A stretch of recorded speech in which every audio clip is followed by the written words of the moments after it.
Hello, good morning. This is Konstantin and I am an assistant.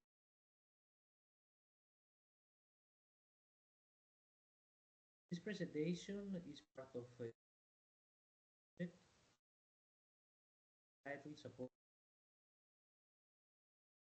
Expansion Sets for this specific course will deal with the battery energy system. The content of the presentation is provided to see the current voltage. We'll discuss about the charge and state of health, the methods of determination, investigate the thermal mass, high voltage vehicles. Finally, we will close the presentation with management methodologies. Firstly, I'd like to discuss about the battery system. If we consider that the main difference between a traditional vehicle that will consume, for example, oil or and electrical vehicles is that electrical vehicles are mainly powered by batteries. So the batteries can be considered as an indispensable part of the electrical vehicle.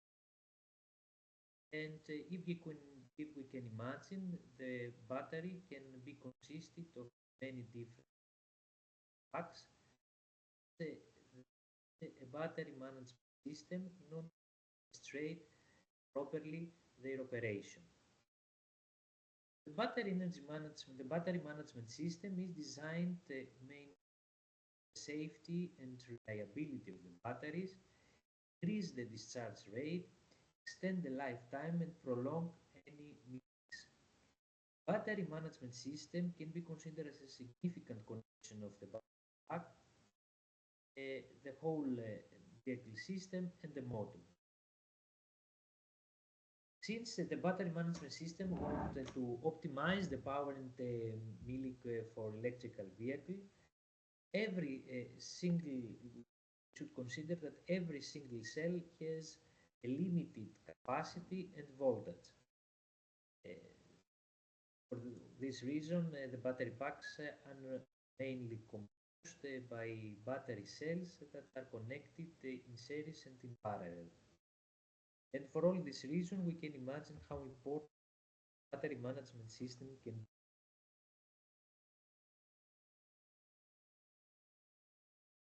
So the battery management system monitors the battery modules and manages batteries according to battery parameters, as for example the current, the voltage, internal resistance, and capacity. For battery modules of low performance, the battery management system can be considered as a very important part of the operation of the electrical vehicle. Therefore, the battery management system is studied by researchers around the world. Although the cells can have different form parameters and performances, we should consider that they have some similarities regarding their functionalities. The main operations of the battery management system include the calculations in order to provide the correct orders, to execute and provide any possible warnings in case of any malfunctions regarding the battery system. Here in this figure we can see the battery management architecture. As we can see in the middle of the screen we have the digital core of the battery management system, and around it we can see that we have several different interfaces and modules that can be considered as part of the battery management system architecture. As we can see, we have the charging system, the internal power module, the thermal management module, equilibria control system, the high voltage safety control, the communication module, the general digital output, the global clock module, the human machine interface, the general digital input and general analog input, the individual voltages measurement, the temperature array, and the total voltage and current measurement. Two different district architectures have been provided at the literature, and they have been implemented currently in the electrical vehicles regarding the battery management system. These two district categories can be are the centralized and the distributed battery management system. In the centralized one, the central control unit and the data acquisition form the managing units and collect the basic information such as voltage, current, and temperature. The collected data is analyzed in a processor. Furthermore, the centralized battery management system has some positive features such as the low cost, the compact structure, and the reliability. And therefore, for all these reasons, they are very common in small battery systems with low capacity, voltage, and volume. On the other side, we have the distributed battery management systems, which conduct management in module and pack levels. Here we have the slave board, which detects the voltage and temperature and conducts the management. The motherboard estimates the state of the battery, and taking into consideration, it conducts the management on switches, temperature, running, charging diagnosis, and communication.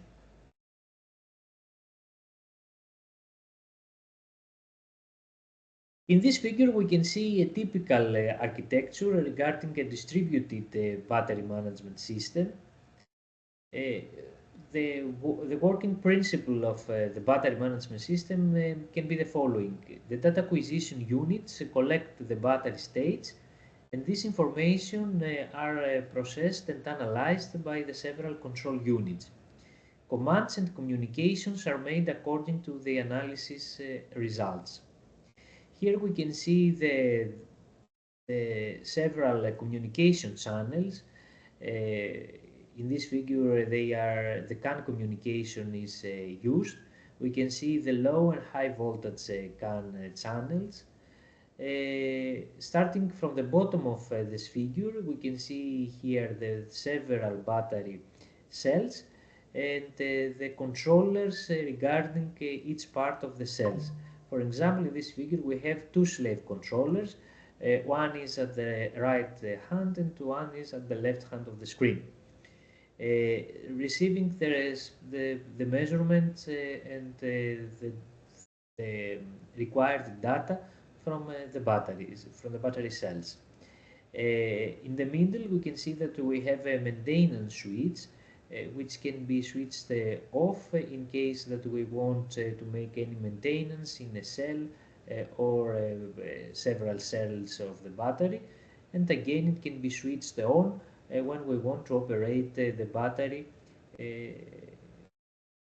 consisting of all battery cells. The several information from the slave controllers are transferred to the internal CAN low and high voltage communication channels, where we can see that they provide this information to the master controller and to the high pressure controller.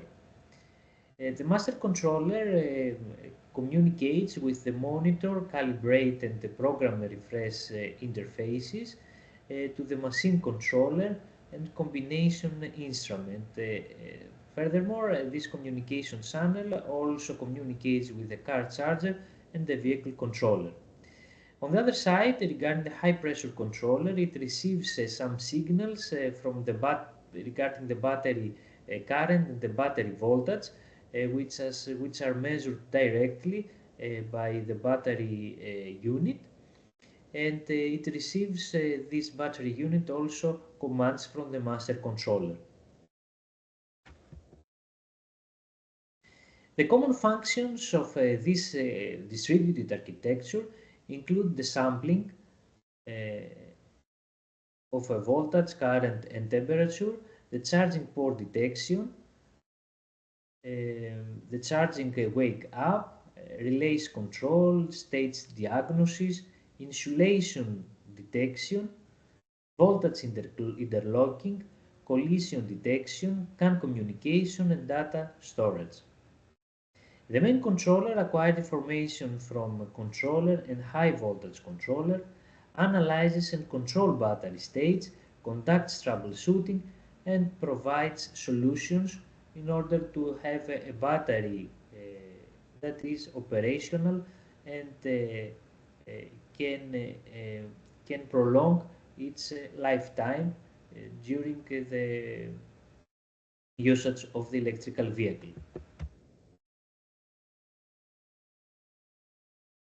Uh, Continuing with the battery management architecture, the high voltage controller collects the real-time battery voltage and current and provides accurate data for calculating the state of charge and state of health and realizes pre-charge and isolation. Here we should also define some terms such as the pre-charge, which is a safety feature that prevents inrush current that can occur when a high voltage battery is initially connected. And this is very important since the inrush current can damage sensitive components, especially capacitors in the power electronics, due to the sudden and large current flow. The slave controller, as we have already presented in the previous figure, collects the cell information of voltage, temperature, state of charge, and state of health, and provide the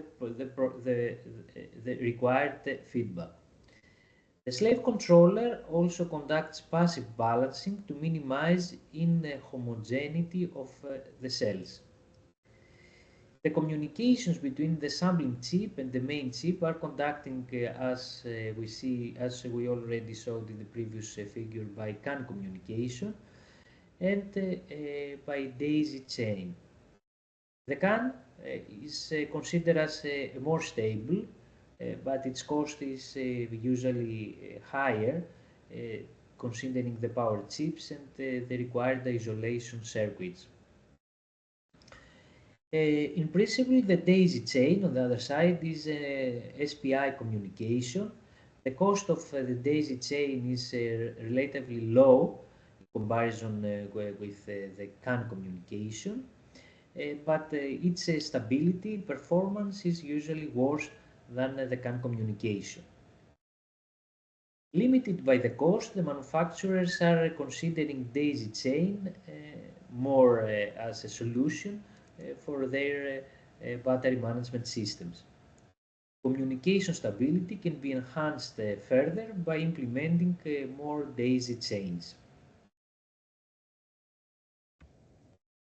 The sampling chip now, the BMS designs are more based on integrated data acquisition chips and application schemes from integrated circuit manufacturers. Uh, some companies that are used are very popular regarding the BMS designs are the following: Maxim, Linear Technology, which is part of ADI, Intersil, TI, NXP, and Infineon. Uh, each company usually follows some different structures regarding their products, and this is what differentiate one manufacturer regarding in comparison with the other. For example, in Maxim, they use 12 cells, which are included with a battery monitor. The name of the series it is Max 172XX. They use a protector, which is a series of DS277X, and a battery collector, which is a part of the MAX 1538 series for prolonging the battery lifetime efficiently and improving the safety and reliability of the battery system. Some information now regarding the core functions of the BMS. The main functions required in BMS standard released by the International Electro Commission in 1995 and include the state of charge display, the temperature information, the high temperature alarm, the electrolyte information, performance regarding anormality warning, degradation information, and crucial data recording. The power battery is developed along with the electrical vehicles. The standard requirements of the battery management system is also increased. Therefore, the BMS on electrical vehicle can be considered as a rather complicated system, and usually it is designed according to the different batteries technologies and the battery manufacturers.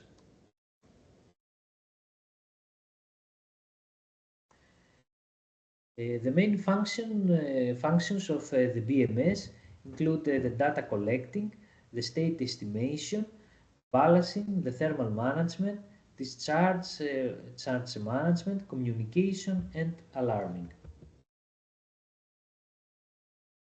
The BMS also covers voltage control and charge management, and it is activated usually using a 12 voltage of hardwire or a CAN conducted by a VCU.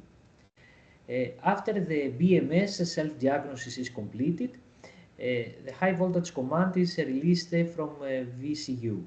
Relays are closed by the BMS control and the high voltage is turned on. To turn off the high voltage, 12 voltage is received from the VCU and called the BMS. A CP or A plus signal is used in a plug-in situation. This can be considered as a slow charging and fast charging modes. In the first case of the slow charging, the AC transformed into DC and charged into batteries, and procedures can be considered as easier, while the charging time it takes longer in comparison with the fast charging. On the other side, the fast charging utilizes DC from charging pile, which is used for charging the batteries, and 1C and high C rates are applied in this case. The fast charging is usually called by A plus signal. The procedure of fast charging can be considered as more complicated regarding the previous one of the slow charging. Here we may have situations of overcharging and temperature issues, which should be controlled in order to avoid an accelerated degradation of the battery cells. Therefore, it is of utmost importance to check the situation in case of a fast charging mode. Moving forward to the parameter collection, there are main parameters to describe the battery performances, such as the voltage capacity, internal resistance, temperature, and current. The voltage provides a reference for overcharge and over-discharge. The terminal voltage is used for the state of charge estimation, while current can also be used in judging overcharge and over-discharge and again the state of charge estimation. The temperature is also a crucial parameter. It significantly affects the capacity, the voltage, the internal resistance, the discharge and charge rate, the lifetime, the safety, and the inhomogeneity of the battery. The collection of the necessary data is a basic operation of the battery management system so that the batteries are managed effectively and ensuring a prolonged lifetime for the battery. The data accuracy, sampling rate and filtering are also important issues. The sampling rate and frequency should be higher than 1 second regarding the voltage, current and temperature charging rate. The basic measurements for the BMS include the voltage, current and temperature information, and insulation diagnosis are required for the whole system, especially in case of high voltage system. A high voltage interlock loop diagnosis is conducted in order to check and define the required feedback in case of utilizing high voltage systems. Safety schemes are also in action when feedback loop is broken.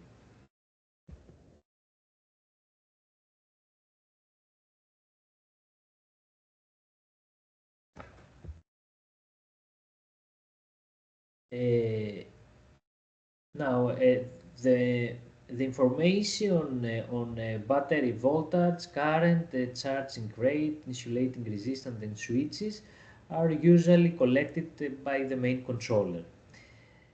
On the other side, the slave controller usually collects the real-time voltage and temperature and upload them. As we have discussed, the CAN and daisy chain are usually used in order to communicate between the sampling chips and the main chips. Compared with daisy chain, the CAN is more stable and but more expensive, considering the power chips and isolating circuits. In principle, the daisy chain is a SPI communication. However, the daisy chain is less expensive and less stable. However, generally speaking, more companies are adopting daisy chain with reduced cost and improved performances in comparison with the CAN communication. Moving forward to the state estimation of the battery, which is a crucial operation of the battery management system. The battery states include the following terms: the state of charge with acronym SOC, the state of health with acronym SOH, the state of power with acronym SOP, the state of safety, SOS is the acronym, SOS, and the state of energy with acronym SOE, SOE. The state of charge describes the available capacity. The state of health shows the capacity health, and it is calculated by capacity or resistance change. The state of power shows the peak power in a time period. The state of energy presents the ratio of remnant energy and rated energy. While finally, the safety of a battery is usually estimated by the state of safety, SOS. Let's now provide some definitions regarding all of these terms in order to be able to understand them better. First, we will discuss about the cell capacity definition. Usually based on chemical reactions, the material for individual cell components and the operational parameters, for example, temperature. Each type of cell has a voltage window for safety operation. In practice, it is important to know how much current can be exchanged between the maximum and the minimum cell's potentials. Therefore, a cell's capacity is simply defined as the following term, where it is Qn equals um, to I dt from time 100% until the time of 0%, where time 100% is the time necessary for a full charge, while time 0% corresponds to full discharge. The actual capacity of the cell varies under different conditions. To accommodate for this, common experimental techniques use a standardized slow discharge at C10th in a controlled environment on a fresh cell for determining its capacity. The result is then called nominal or rated capacity, emphasizing that it is just valid under these conditions.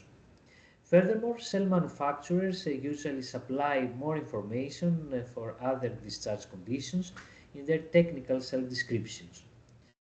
With a given data for capacity over temperature or power density, the application engineer has the opportunity to narrow potential cell candidates for the intended purpose. The effect of cell aging is usually not considered in detail. The manufacturer only guarantees for a number of few full cycles with the nominal capacity.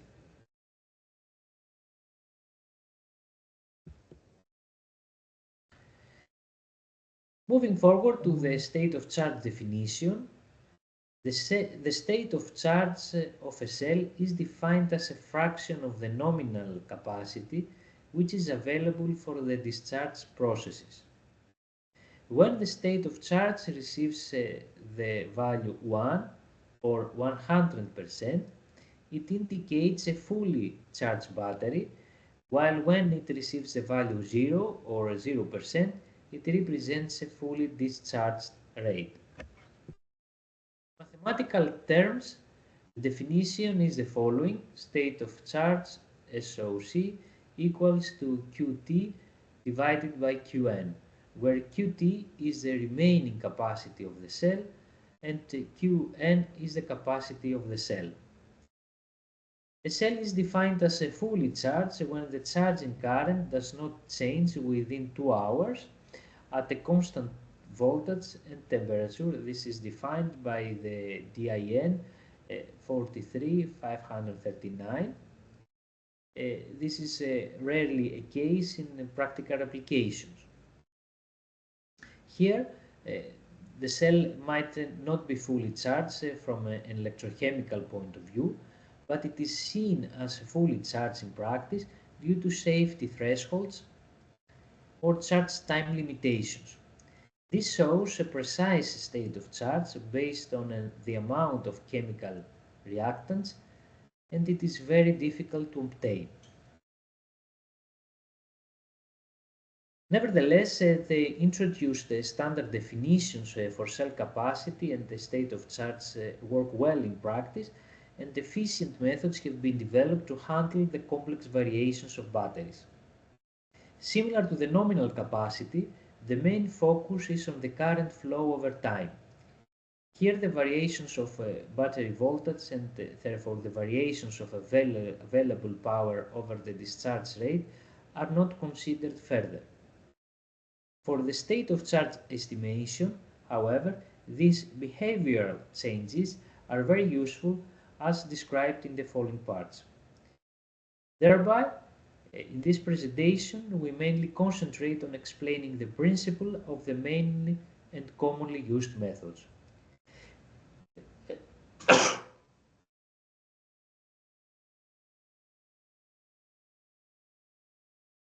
Another method of calculating the state of charge is basing on Coulomb counting.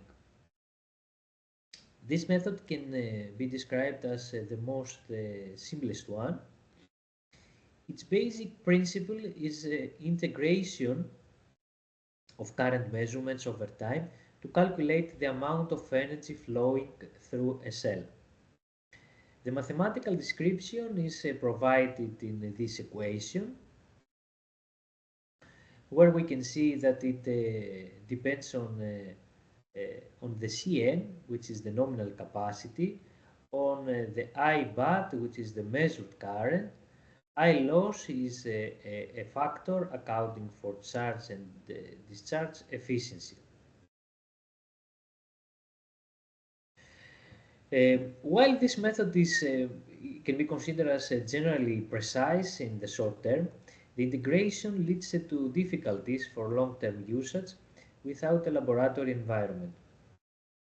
The addition of small measurement errors or biases over time can lead to large errors.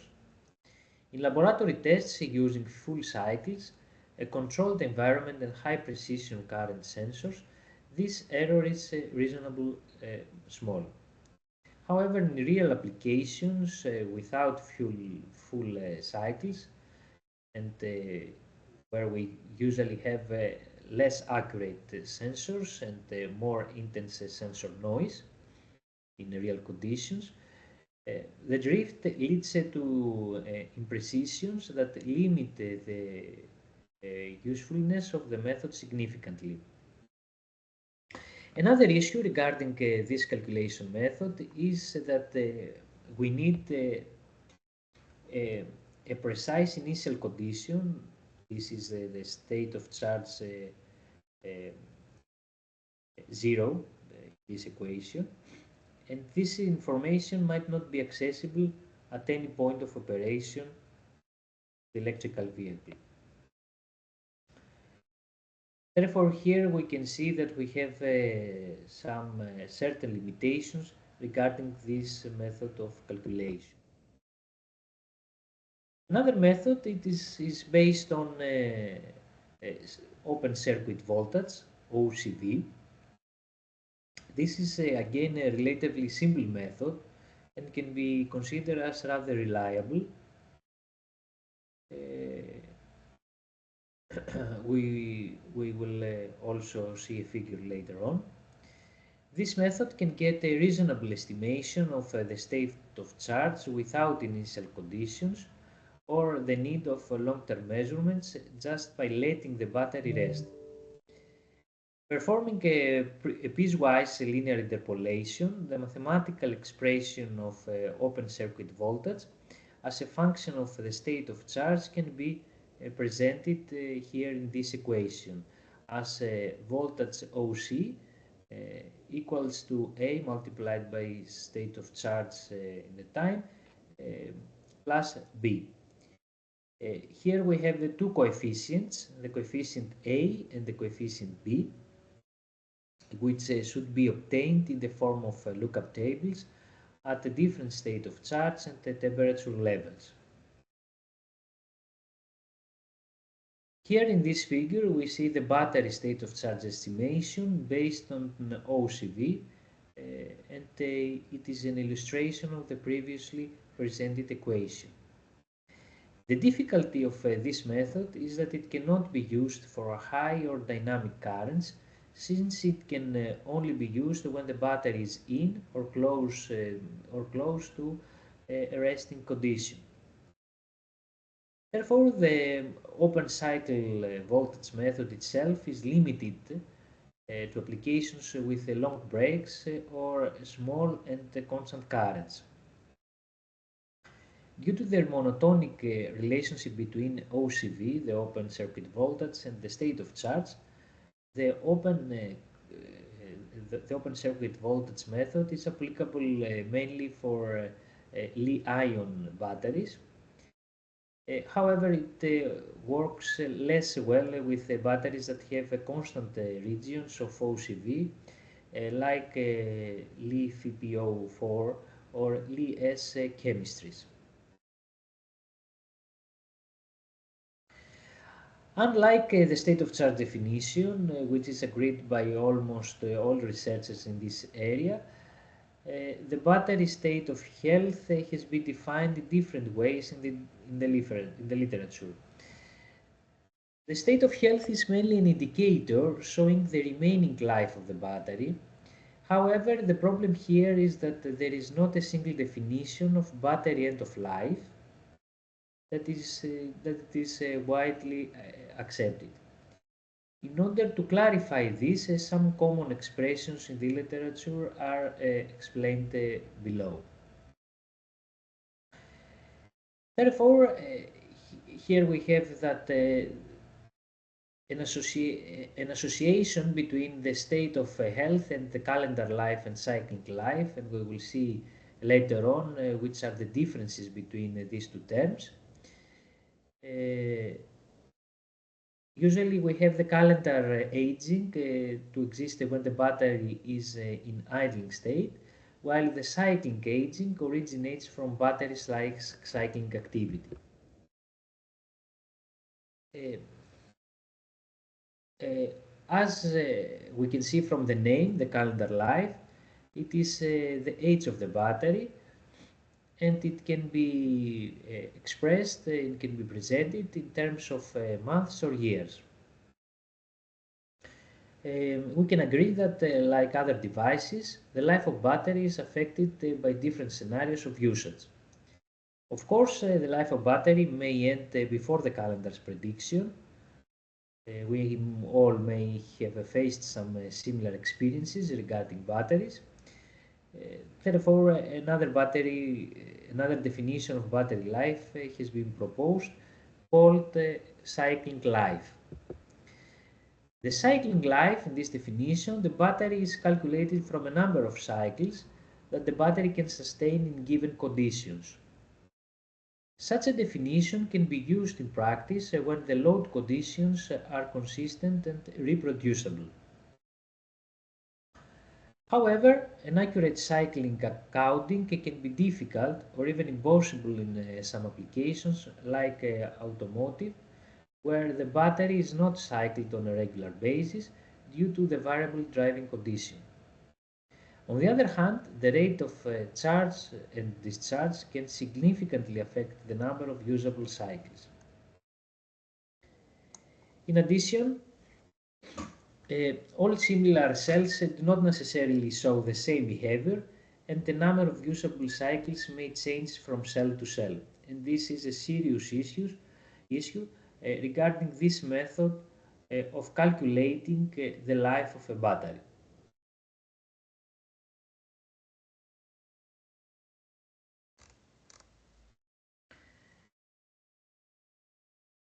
The battery state of health can also be defined based on a capacity fade, uh, which can be considered as part of some other quantitative indices in respect to reflect the battery aging. For example, the battery capacity fade has been used in a wide range of studies as an index reflecting the battery aging. The lithium-ion battery degradation begins just after the battery manufacturing due to the electrochemical reactions taking place inside the battery. Uh, Therefore, this process leads to a degradation of the battery's active material, and consequently battery's internal resistance increases, which means more battery internal losses and capacity fade. A good review about the major aging processes of Li-ion cells is provided in the literature. An estimation of a battery's capacity can give us useful information about the age of the battery. This would be possible by comparing the battery capacity, which is the CBAT, to its initial value when the battery is brand new, C initial. In a common definition, the battery end of life is when the capacity falls to 80% of its initial value. The state of health can be formulated by using this equation, where we have the state of health equals to 1 minus CA initial minus C bat divided by 0.2 C initial, where the C bat is in the range of 0.8 say initial until say initial. Here the state of health can change between 0 and 1, or between 0 and percent and 100%, and zero state of health means the battery end of life. This coefficient, the 0.2 that it is used in this equation, in the denominator of the equation, is provided uh, by the C initial minus 0.8 C initial, which equals to 0.2 C initial. Another definition of the battery state of health is based on power fade instead of capacity fade. This is the difference regarding the previously presented method. This refers to how the battery power capability is decreased by the aging process. This different definition is also presented as a battery state of power with acronym SOP, which can be found in the literature. The power that a battery can deliver directly depends on a battery internal resistance. The battery aging leads to an increase in internal ohmic resistance in almost all types of battery. Consequently, this parameter can be used as an indicator of the battery state of health. The higher the internal resistance becomes, the less power is available, of course, from the battery. The reason is due to the higher battery terminal voltage drop caused by the higher internal resistance. Assuming that we have a simple battery model consisting of a resistor, this is the RO in the equation, in series with a voltage source, this is the VOC. The battery terminal voltage, which is the VT, can be obtained by the following equation, showing the direct effect of the ohmic resistance on the terminal voltage drop. Therefore, the equation here it is that we have the VTAF, VT equals to VOC minus RO multiplied by the current IL. There are a number of studies in the literature in which the effect of the battery aging on its internal resistance is assessed. For example, the battery end of life can be considered that takes place when the internal ohmic resistance becomes twice its initial value. By using such a definition, the battery state of health can be formulated by the following equation. State of health equals to 1 minus R bat minus R initial divided by the R initial, where the R bat is between the range of R initial and 2 times the R initial, which is the final value. R initial is the battery's initial resistance, and R bat is the battery's resistance at any given time. Again, in this way of calculating the state of health, the state of health can change between 1 and 0, or 100% and 0%, showing the end and beginning of the battery life.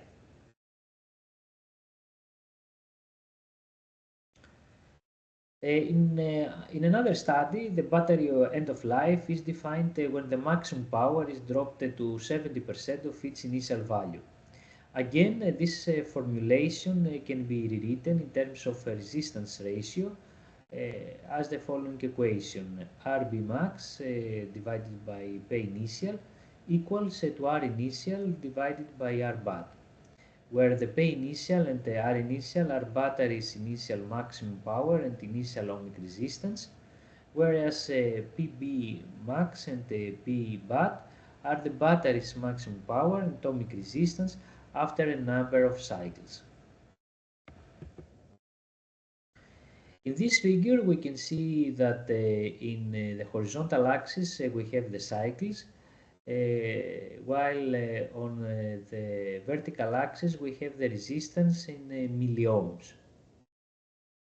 This figure demonstrates a comparison between the ohmic resistance and the polarization resistance variations over cycling for a Li-ion battery. This result shows the higher sensitivity of the ohmic resistance against the battery aging comparing to the polarization resistance. As we can see, we have these two different graphs. With one, it is the ohmic resistance, while with the two, it is the polarization resistance.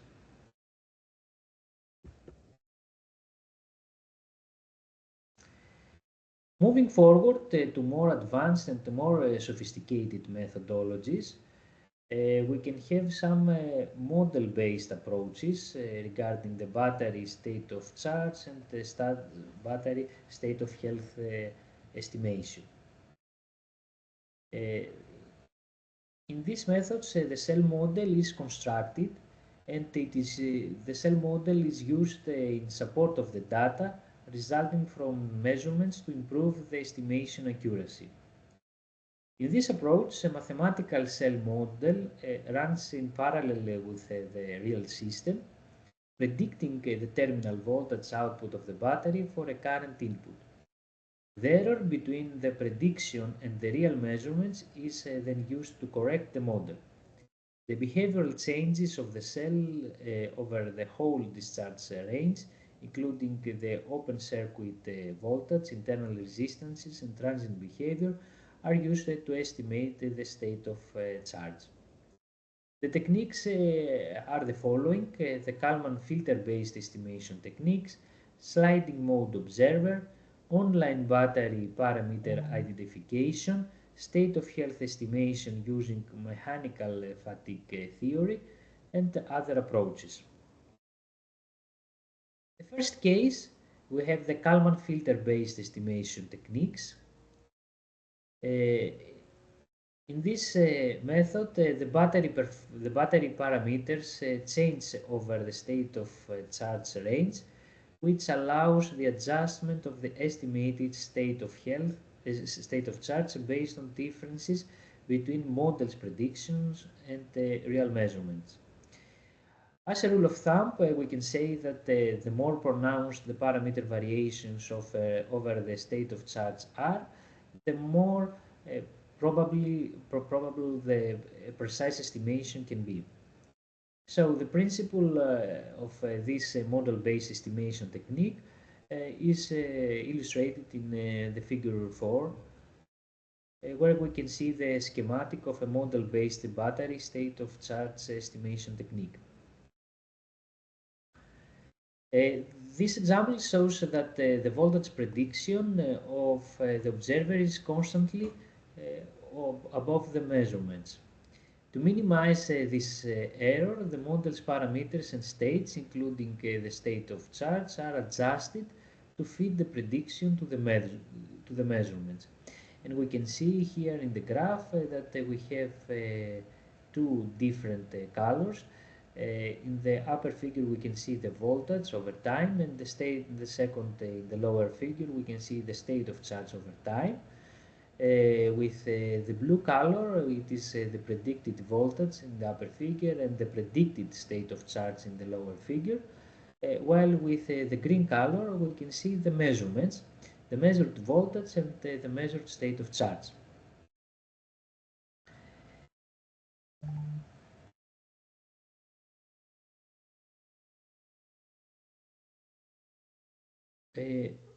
Moving forward, the model can be represented by a standard state space representation, which is described by these two equations.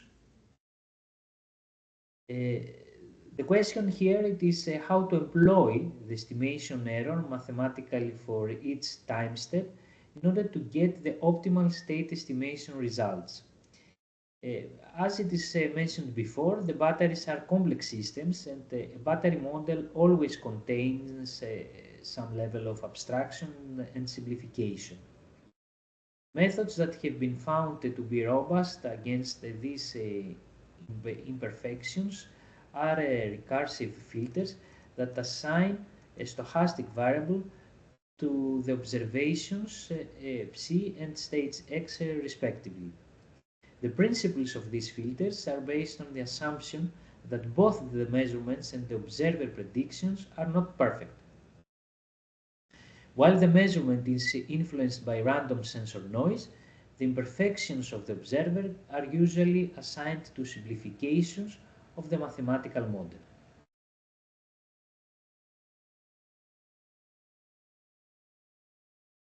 Now we're moving to the part of the balance management. Uh, uh, as we have already presented, the battery cells are different due to the differences made in manufacturing processes. Uh, these are differences in mainly defined in capacity, internal resistance, self-discharge rate, and charging rate. Due to the cell differences, capacity and lifetime of battery pack are reduced. The main inhomogeneities and consequent lifetime within the battery packs will deteriorate with time under temperature and vibration conditions. Uh, Therefore, a battery balancing management is designed in order to reduce this deterioration and include the passive balancing, and it can be defined as a passive balancing scheme and active balancing scheme. In the first case, in the case of the passive balancing scheme, the remnant capacity is released through resistance. The circuit is considered rather simple and reliable with a low cost. However, the battery efficiency is lowered down and the generated heat in passive balancing is determined to battery pack. In this figure, we can see a schematic diagram of the passive balancing circuit. We can see that we have each battery cell which illustrated in parallel with its resistance R, and all the required information are gathered and are used to go to a microcontroller in order to define the, the balancing among the different cells. On the other side, in active balancing scheme, the overcharge can be transferred to cell of high capacity. The efficiency of battery cell is higher than in passive balancing, but the circuits are more complex and less reliable with higher cost.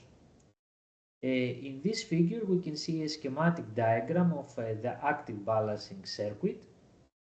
On our left hand, it is the microprocessor, the microcontroller, while on the right hand, we have the several cells with a coil in parallel, which is used as to transfer the information to the secondary coil, which is illustrated here with the, the primary coil is with the green color, while the secondary coils are with this red color. And are gathered, the information are the relevant informations are gathered and processed in the microcontroller, which defines the proper signals for the battery cell with the higher, for example, efficiency for balancing the other cells.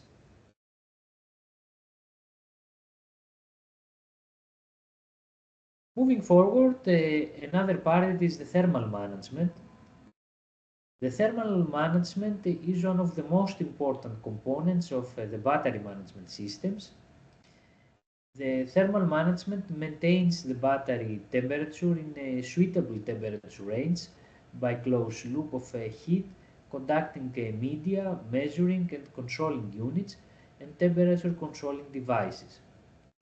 As a result, the performances and lifetime are significantly improved. The thermal management system functions including cooling, preheating, and balancing. Regarding cooling, the battery is effectively cooled when the battery temperature is high to avoid thermal runaway. For preheating, the battery is heated to improve performances and safety or under low temperature. Cooling and preheating are designed to respond to the external working condition. For balancing temperature inhomogeneity is reduced within the cell to avoid degradation at hotter places. There are also some air cooling. The, the different thermal management techniques include the air cooling, liquid cooling, and the cooling using phase change material. This is the acronym PCM. The most commonly used methods are the air cooling and liquid cooling.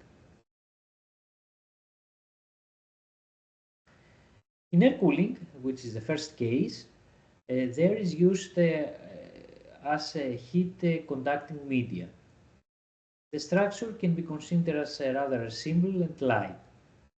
We can see in this figure a schematic diagram of the battery air cooling.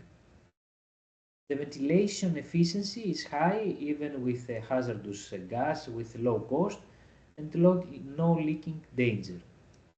However, the conversion heat coefficient is rather low in this case of the air cooling. On the other hand, in the liquid cooling, the generated heat is rejected through a liquid to reduce the temperature. The heat convection coefficient is higher than that of the air cooling. In liquid cooling, temperature and temperature gradient are eliminated efficiently.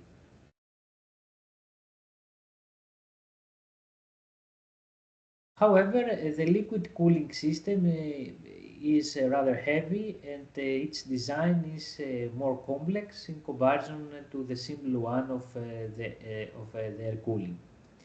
Here we have also higher maintenance costs and there is a danger of leaking. There are requirements on sealing, mechanical strength, vibration, lifetime. Here in this figure we can see a schematic diagram regarding the battery liquid cooling. We can see that in the middle of the figure there is a chiller where we have the liquid that goes to the compressor and the cycle is finalized by passing through the condenser. On the other side, we have the water pump with the liquid which goes to the chiller, and the liquid from the chiller goes to the battery bank in order to cool the battery and again to the water pump. So these two cycles on the left hand side it is on the battery power, while on the right hand side it regards to the compression and the condenser are the mainly functionalities of the liquid cooling regarding the thermal management. The communication. The data communication is one of the most significant parts regarding the battery management system.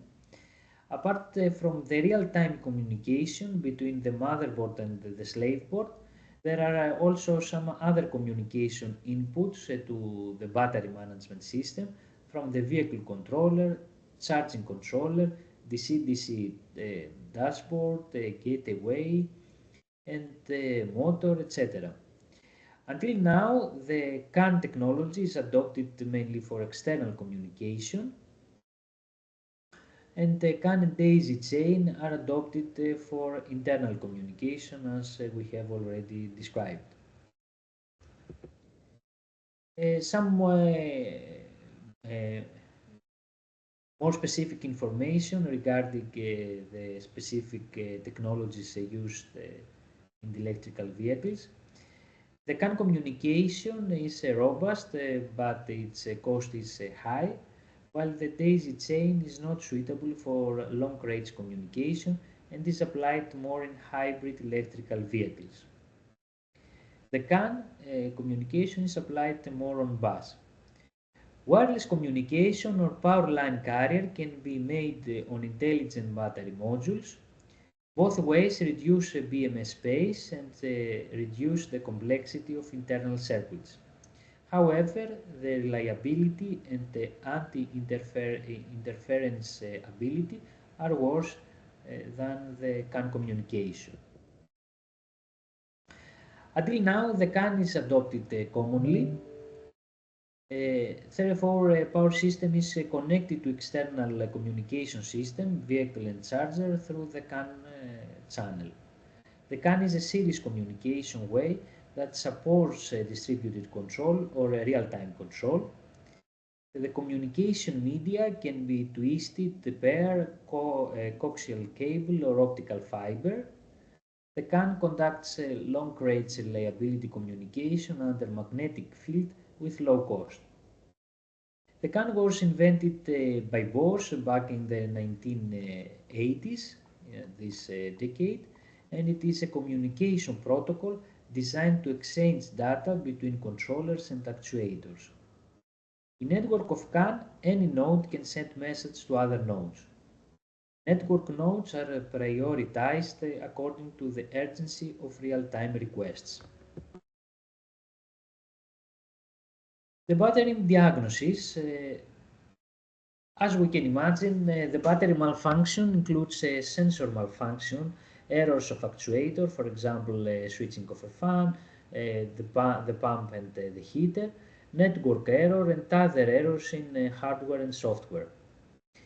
The battery cell errors include overpotential, overcharge, undervoltage, which is the overdischarge, overcurrent, ultra high temperature, short circuiting, electrolyte leaking, and insulator failure. The battery management system performs diagnosis on error type based on the data collected, and the alarm wants to provide an alarm in the early stages. The malfunctions of the battery systems are classified according to different battery behaviors. The battery management system and the VCU respond by taking different precautions, giving warnings, and even cutting voltage. For example, the errors can be classified into class A and class 2. We will see more information in the next slide. The class 2 means that we have a serious error, and in this error requests of cutting voltage, for example, are made through the CAN. In some battery management system strategies, if controller does not respond for a certain time period, the BMS will be forced to power off for safety reasons. On the other side, the class 1 error is more of a warning error. When the class 1 error is indicated through the CAN, the main controller will adjust the controlling parameters to reduce the workload on batteries, for example, and reduce the current and power to avoid damaging the batteries. In this table, we can see this classification of the malfunction. As we discussed, we have these two malfunction levels, the level 1 and the level 2. Here we have a description of the malfunction situation, and in the third column we can see the treatment measures. Let's take an example and see the level 1 malfunction. We have an example here that this situation does not affect the operation of the entire vehicle and may affect the life of the power system or may fail in the future. The treatment measure it is to remind the vehicle driver or the management personnel to pay attention and do not need to understand or take measure in detail at this step. The power system needs maintenance. On the second level, the level 2 malfunction, the situation here it is that it affects the operation of the whole vehicle and safety accidents may occur. Therefore, some treatment measures in this level of malfunction, it is to send an alarm signal to the vehicle controller, send a strong current signal through the battery failure redundant protection through line, and trip the strong current relay to avoid the expansion of the battery pack failure. Closing this presentation, I have gathered here some references for further reading. These are some scientific articles and some books where we have taken where we can read for further information. The first one it is the advancements in battery thermal management for electrical vehicles, types, technologies and control strategies including deep learning methods. This was published in NSAM's engineering journal at 2024. The second one is entitled Storage Technologies for Electrical Vehicles and was published in the Journal of Traffic and Transportation Engineering. It is an article of 2020 year. The third one it is a review of energy storage systems for electrical vehicle applications, issues and challenges, and it was published in Renewable and Sustainable Energy Reviews 2017.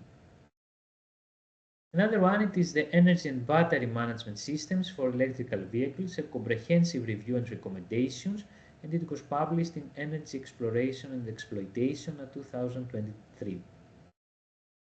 The next one it is a comprehensive review of energy storage technology development and application for pure electrical vehicles, and it was published in Journal of Energy Storage at 2024. Moving forward to two books, one it is the Advanced Battery Management System for Electrical Vehicle, and it was published by the Springer, while the final it is the behavior of lithium-ion batteries in electrical vehicles, battery health, performance, safety and cost, and it is also published by Springer. Thank you very much for your attention.